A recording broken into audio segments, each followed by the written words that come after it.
இன்று தமிழ்நாடு சட்டப்பேரவை பொதுக்கணக்கு குழு கடலூர் மாவட்டத்திற்கு வருகை தந்திருக்கிறது.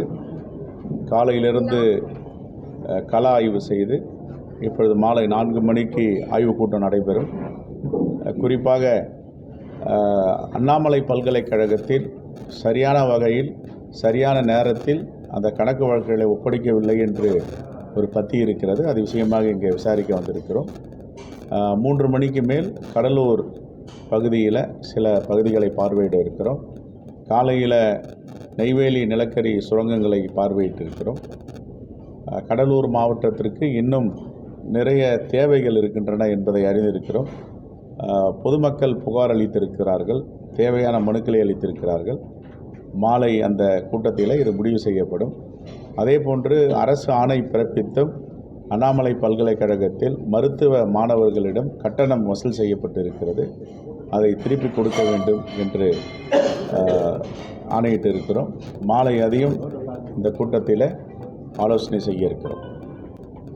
கடலூர் மாவட்ட அரசு மருத்துவமனையில் வந்து 197 போஸ்டிங் போட்டிருந்தாங்க. இது வரைக்கும் ஸ்பெஷலிஸ்ட்டை வந்து 100 பேர் தான் ஜாயின் பண்ணியிருக்காங்க. எம்டி ரேடியாலஜி, பீடியாட்ரிக் ஸ்பெஷலிஸ்ட் யாருமே இன்னும் ஜாயின் பண்ணல சார். இன்னும் 95 போஸ்டிங்க்கு வந்து ஜாயின் பண்ணாமே இருக்குது. அது இல்லாமல் எல்லா மெடிக்கலோட எல்லா இதுலேயும் வந்து வெளியில் தான் போய் நோயாளிகள் வந்து மருந்து வாங்கல. ஏன்னா மாவட்ட மருத்துவமனைனா எல்லா ஸ்பெஷலிஸ்ட்டும் வெளில தான் போய் கலெக்டருக்காரா போயிட்டாங்களா? எல்லாருமே சாருக்கு தெரியும். மெடிசன் இன்றைக்கும் வெளில தான் போய் வாங்குறாங்க. ஆனால் அமைச்சர் ஆனால் இல்லை எல்லாமே இங்கே தான் கொடுக்க சொல்லிருக்கோங்கிறாங்க. அப்போ எல்லாம் தான் நடக்குதுதான் தெரியல. கார்டியாலஜிஸ்ட் இல்லைங்களா இங்கே பொது மருத்துவமனையில்? இன்னும் இல்லை, வேக்கன்ட் இருக்குங்களா? சரி, இன்றைக்கி பத்திரிகையாளர்கள் வந்து சட்டப்பேரவை பொது கணக்கு குழு கவனத்துக்கு கொண்டு வந்திருக்கீங்க. இது முடிந்த பிறகு மக்கள் நல்வாழ்வுத்துறை அமைச்சரிடமும் பொது சுகாதாரத்துறை செயலாளரிடம் பேசி உடனே வெகு விரைவில் இங்கே கார்டியாலஜிஸ்ட் நியமிப்பதற்கு சட்டப்பேரவை பொது கணக்கு குழு பரிந்துரை என்னென்ன தேவைகள் இருக்கோ இன்றைக்கி நாங்கள் மாலை நடக்கிற கூட்டத்தில் நாங்கள் பரிந்துரை செய்கிறோம். இந்த மாவட்டத்தை சார்ந்த நாடாளுமன்ற உறுப்பினர், சட்டமன்ற உறுப்பினர்கள் இருக்காங்க. அவங்கக்கிட்டையும் கேட்டு என்னென்ன தேவை இருக்குன்னு அதுக்கு தான் சட்டப்பேரவை பொது கணக்கு குழு வருடத்திற்கு ஒரு முறை எல்லா மாவட்டத்துக்கும் ஆய்வு செய்கிறோம்.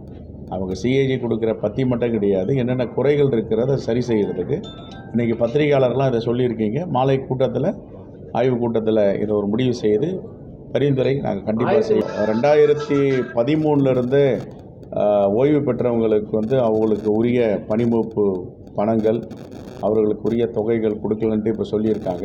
இதை 130 கோடி ரூபாய் அது வரைக்கும் கொடுக்க வேண்டியிருக்குன்னுட்டு இது நாங்கள் மாலை ஆய்வு கூட்டத்திலையும் ஒரு முடிவு எடுக்கலான் இருக்கோம்.